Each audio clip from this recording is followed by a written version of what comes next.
RTV NOF. Zomerradio. Zomerradio. Jaap neemt dus mij op de simmerzit. Mij Dirk Schilstra. Succes.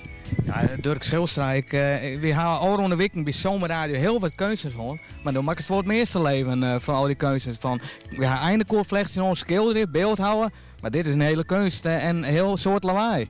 Ja, dit is de kettingzagen. Hè. Dat is een motorke. Dat moet even een herriemeisje. Ik heb wel elektrisch, dat deed je altijd minder. Dus dat je wilde dat ik met elektrisch bezig ben. Maar ik is eerst een grof met de kettingzagen onder werk. En hoe is deze hobby het houtzagen ontstaan? Wanneer had je de kettingzagen oppakt? Nou, de kettingzagen heb ik al wat langer geleden oppakt. Maar ik ben in Beesterswijk aan het werk. Als dagbesteder meestal mijn beheining. Een van onze collega's die hier een kunstenaar, een carver hier die uitnodigen, dat is een kennis van hem. En dat is iemand die Europees ook wel bekend is. Meneer Ralf Deudelijn de Win, dat is echt een heel goede ijscarving doet hij.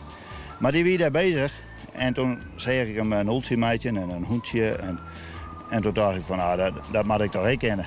Dus zodoende heb ik dat een keer proberen en dat slagen wel. En nou ja, als je het ene wat door, dan wil je wat meer proberen. En dan zie je wat uitdaging en dan zie je een knap stukje hout en een kettingzagen. En op een gegeven moment schaf je een speciaal kettingzaagje, jongen, want dit is die ik hier nog maar werk, dat is hier maar wat een fijner puntje. En dan ken ik wat de fijnere ding doen en dan ga je aan de gang.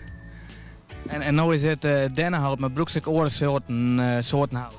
Ja, dit is waar ik nou mee bezig ben. Dat wordt een wood spirit, een roddelvanger, dat is een stukje hieken. Ik ben wel met dennenhout bezig, maar ik wil met els en wielig. En ja, als het maar hout is, dat hout wil we snijden.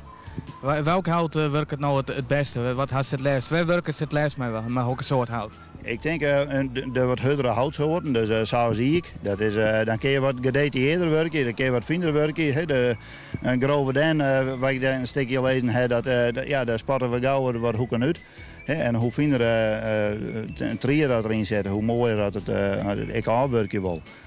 Nou had van Hans en Bouke een opdracht gekregen om het logo van RTV NOF te maken. Maar als ik het zo zeg, dat lijkt me heel veel werk. Wordt dat haast een probleem om dat te doen met de kettingzaag? Ja, de uitdaging is er wel inderdaad. Ik zie in de manier van werken, waardoor je eerst en waardoor je laatst daar moet je aan de gang. Dus ik ben al druk aan het nadenken wat ik eerst en laatst doen moet. Maar de kettingzaag, want het is een stukje hout wat je hebt lezen, dus de tekst moet heel iets. Dus ik ben bang dat ik maar de kettingzaag dat net helemaal eruit krijg. En dus dan zou ik even op mijn elektrisch ombladje wijzen. Bladje niet in maken. Maar dan komt er even een mooi logo uit. Nog even één vraag. Hoe is de werkers met cliënten in een beetje zwerg? Sorry, ik onderbrek niet een liedje, maar de letters krijg wat lang, hè? Ja, zei het. Ja, het is... Zomerradio is iets kwarter. Of we er nou RTV NOF van meisje. Dat is wel heel mooi weer. Dan komt het heel erg te meer te hebben. Ja, pas toe, hè, maar hier is best. Ja, ik ben het er mee eens. Het is zo mooi weer. Inderdaad, dat het logo in hout kleer maken. Maar met de cliënten in een beetje zwerg, best echo's met het hout zagen, of was dat net al met de mensen? Wij zijn hoofdzakelijk voor Staatsbosbeheer aan het werk. En in de winter gaan wij het bos in en de boswachter die had wat van regen en die zei van die ben maar eruit. Die zagen wij om, wij zagen ze uit en de cliënten die haalden ze eruit. En daarna gaat het naar onze werkplaats daar en daar gaan we aan het hout kloven en dat soort dingen. Dus ze zijn net echt met de kettingzaag aan de gang. We hebben wel een aantal cliënten die met de elektrische kettingzaag, maar dat is wat veiliger. Als die losleest, eet er ik uit. En een kettingzaag is toch wat, dat is echt linker soep als je helemaal bezig bent en helemaal voor de cliënten.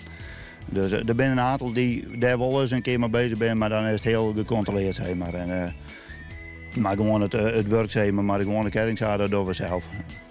Ik vind het een hele kunst om dit hout te bewerken. En wie zullen zien hoe dat verder gaat met het logo van RTV NOF. Ja, ik ben heel blij dat ze die aanpassing die in hebben, want ja, die hele grote tekst, dat hier wel een heel grote uitdaging was. Helemaal met een kettingzaag. Dus ik ben hier heel blij mee en we gaan zien wat het wordt voor mij. Dank u wel Dirk Schilstra, de houtbewerker, die een hele leuke uitdaging had. RTV NOF. Zomerradio. Zomerradio.